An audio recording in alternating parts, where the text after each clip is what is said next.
niendelee tena kuonya, na nimeambiwa kwamba tarehe 24 bado kuna watu wanaendeleza kauli mbiu ya kwamba watakinukisha.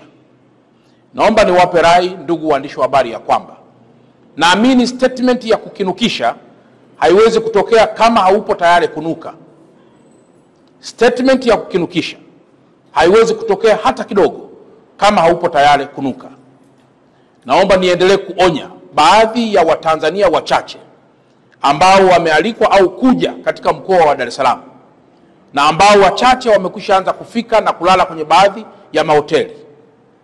Moto wa kisheria utashuka kwa nguvu zote dhidi ya wale wengi au wachache watakaodhamiria kuharibu hata kwa namna ndogo sana amani ambayo imekwisha jengwa ndani ya mkoa wa Dar es Salaam.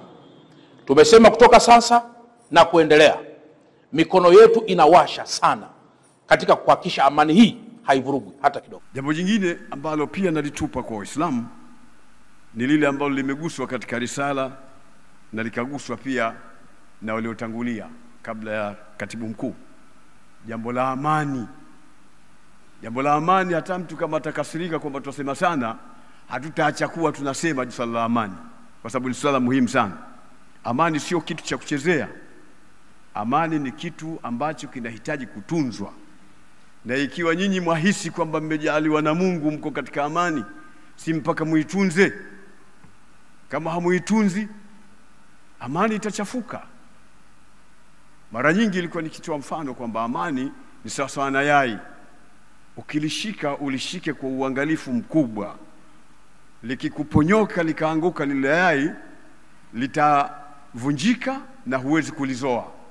Na ndivyo amani inapokuwa imeharibika, kuirudisha kwake ni taabu sana. Na mfano mzuri, wewe safirisha tu fikra zako, mawazo yako, angalia nchi ambazo zimechafukiwa ni amani, zimerudi ile amani.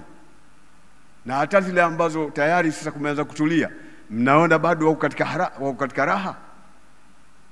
Ndio maana Mwenyezi Mungu akawaamrisha Waislamu kwamba lazima mshukuru sana na muabudu Mungu kwa neema ya amani. Akasema falyabudu rabb hadha albayt alladhi at'amahu min ju' wa amanahu min khawf. Anaambia Makureishi kwamba muabuduni Mungu wa nyumba hii Al-Kaaba, ambaye amekupeni amani na akakulisheni katika njaa. Watu wote wanapastahi mahala hapa, wanapaheshimu mahala hapa, hawezi wakaleta vita mahala hapa. Mshukuruni huyo Mungu aliyofanya hivyo. Ile ni mafunzo ya kwamba amani haitakiwi kuguswa. Sasa katika nchi yetu hatuwezi tukaachia tu hivi mtu anajaribu kuleta viashiria vya kuweza kuharibu amani, alafu wenyewe hatuna neno, tumwangalia tu kawaida tu kwamba hivyo ndio sawa sawa. Au maneno yasiyokuwa ya fikra, maneno ya juhala, anayeweza mtu kusema kwamba wacha kinuke. Sasa kishanuka ni maana yake nini? Kishanuka ndio utakaa wewe katika nchi, atakaa shangazi yako katika nchi, atakaa babio katika nchi, patakalika tena mahala hapo. Hilo la kwanza. Lakini la pili la kufikiri ambalo Mungu ametuambia katika Qur'an, ametuambia kila mara, akituambia anataka tuzitumie vizuri zile akili zetu. Anasema afala ta'qilun, je, hamtumia akili zenu nyinyi katika kufikiri mambo? Afala tatafakkarun, hamfikiri vizuri mkaingia ndani katika kufikiri? Katika jambo lolote ukitaka kulifanya ni sharti ufikiri vizuri. Idha aradta an taf'ala amran fatadabbar aqibata, ukitaka kufanya jambo fikiria mwisho wake. Mmefikiri vizuri mpaka mnaona ati mahala unaweza kufanya jambo lolote na hata likitokea halina neno? Tusighilibiwe Waislamu, na tusighilibiwe hata Watanzania wote, tusighilibiwe.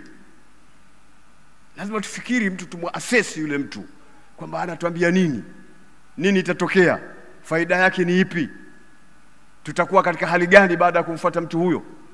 Haya ndio mambo yanatakiwa watu watazame, na ndio Uislamu umetufundisha vitu vya namna hiyo.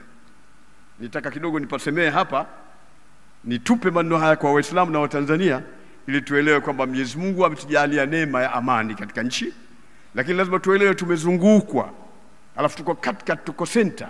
Wenzetu waliotuzunguka wana amani? Wengi wao hawana amani. Wanakimbilia wapi? Tanzania. Ikichafuka Tanzania, twenda wapi? jalla jalalu. Lazima tuangalie, haya ni mambo muhimu sana, hatakiwi kufatafata tu. Mtume sallallahu alayhi wasallam amekataza, akasema wala, anawaambia sahaba mmoja, wala takun imaa, usiwe ngomaiko. Yani usiwe mtu ambaye likitokea jambo fulani mimi niko pamoja na fulani, ana maa fulani, ana maa fulani. Hapana, wewe mwenyewe utumie fikra zako katika kuona namna gani unaweza ukasababisha machafuko katika nchi. Wa mu'dhamu an-nari min mustasghari sharar, moto mkubwa asili yake cheche. Kamata maneno hayo, moto mkubwa asili yake cheche. Kila unavyoiachia cheche kwamba haina neno, ni cheche tu ya moto, haina neno, baadaye kutatokea mlipuko mkubwa, haiwezekani kuuzima. Kwa hiyo tusikubali kabisa viashiria ambavyo vinaweza kutuharibia amani yetu katika nchi yetu nzuri ya Tanzania, na tuko katika mwaka mbaya ambao wanaweza wakatokezea watu wakaharibu amani. Mimi sina mahali pa kukimbilia, na mimi na hakika na wewe huna mahali pa kukimbilia. Kwa hiyo ni juu yetu basi, kama ni hivyo, kuitunza amani. Hatuna muda wa kuizungumza sana, inahitaji masaa mawili hivi kuizungumza ili watu waelewe nini amani na Uislamu umesemaje juu ya amani.